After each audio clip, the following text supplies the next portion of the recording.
What's good people? This your boy Sean J, representing the Debonair Millionaires, and I'm here to rant about this pipeline hack, cyber attack. Let's get into it.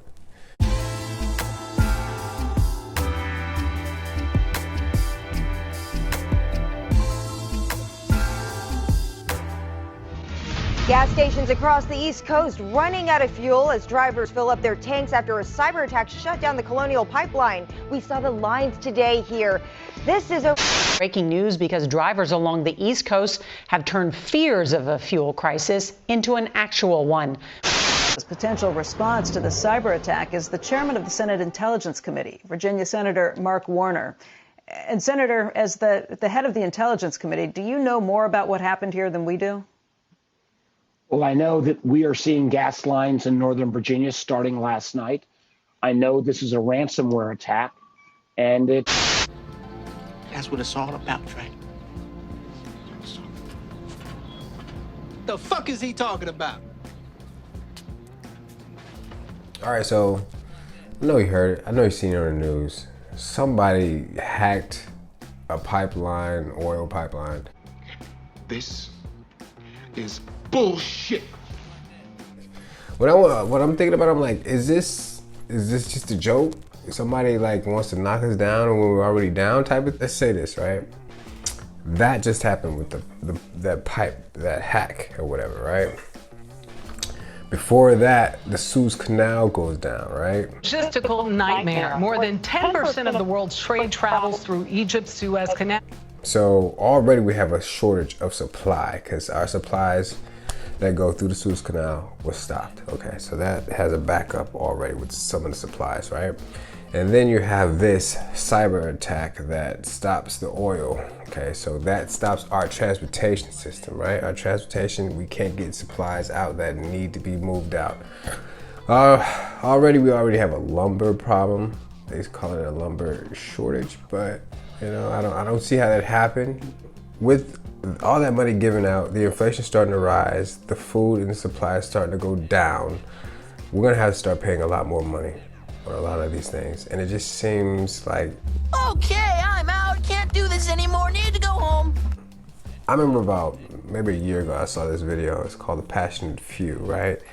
It had my dude on there. I don't know, I don't remember the name. I'll type it somewhere up here. But in that video, this guy said, I'm very urgent about this because I believe this is what's going to happen in 15, 20 years.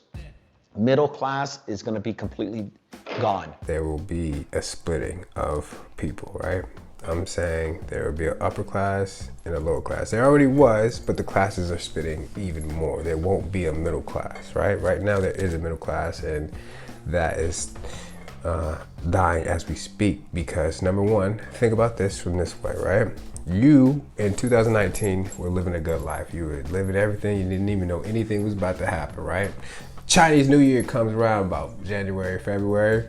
Right after that, right before that, 2019, there was all these riots in China. Remember that, right? There was all these riots in China, right? These riots, they said all this stuff, China New Year comes around, virus breaks out. 100-something people die in China from a virus called Coronavirus! Coronavirus!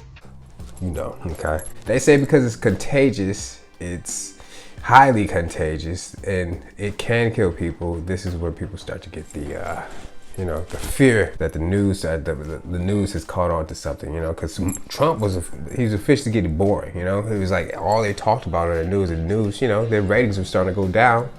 Trump was boring because it just seemed like that's all y'all do is talk about him. We don't care about anything else. There is no good news out here. We're just saying how bad Trump is all we care about. I'm not a Trump supporter. I'm not against Trump either. But at the same time, like you, I did notice that Trump was being talked about, and that was the only thing that people talk about. So much that the kids were talking about it. Don't really like him. I think he's mean. It makes no sense. Kids shouldn't be in politics.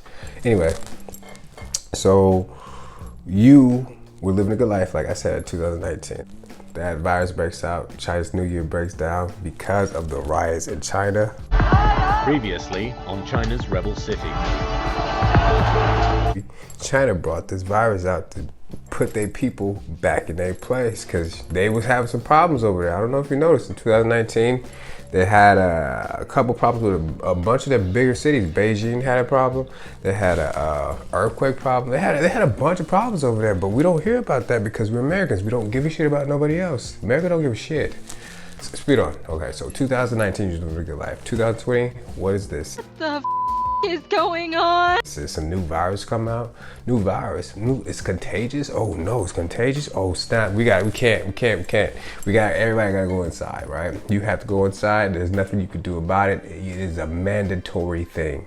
You didn't decide that. You didn't decide anything. You didn't have any vote on that. There was nothing that you could have voted on. You never knew that the person you voted for would make you wear these stupid ass masks. Right? Maybe you didn't know if they were stupid or not. Maybe you believed the numbers that they were coming out with. Maybe it was you that was the person who was like, a bitch is scared. I'm a little scared, you know what I'm saying? Like, all right, and I understand. You didn't have the right, you didn't have the right information. And that makes sense because the media did lie to you. And then, boom. Losing a job is one of the most stressful experiences that people go through in their lifetime. You lose your job because of this virus. I don't know what to do. They said my job might not come back. They're saying there's a million more jobs out here for me, but they're all paying around $15. Wait a minute. What's this? This ain't enough. Make it enough. Damn. Sometimes you choose a career knowing that this is a great thing for me. You work so hard to get to that accomplishment level, and then some disease breaks down and breaks over your whole country, and then now you are in this predicament where you like, now I gotta work for $15, now I gotta build it back up at this entry level. I don't even know how this is gonna go on, right? Because you don't even know, because there's a lot more things into this thought process right now. COVID hit, right? Automation is happening at the same time. We are all hearing that our jobs are about to be taken by the robots or whatever. You are just a machine, an imitation of life. Can a robot write a symphony? Can a robot turn a canvas into a beautiful masterpiece? Can you? The truth is that even now in 2017, artificially intelligent programs are already able to write songs and do a lot of other things. We all know this at the same time. We're like, so what do? You know, we have bills that we accumulated because we were living the good life in 2019. We had no idea that this was going to happen in 2020. So what do? I mean, I guess we could take the next job for $14 and try to build that back up. But we earned that position, you know?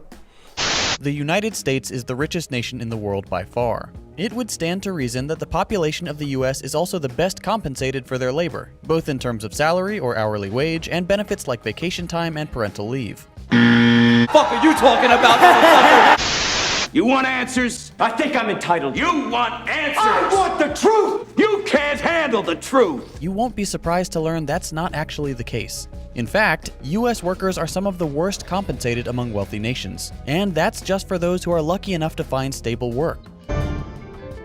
Well, right now there are 200,000 US troops stationed at more than 800 bases in 70 countries and territories outside the United States. So that's happening, and we're wondering why we're going broke.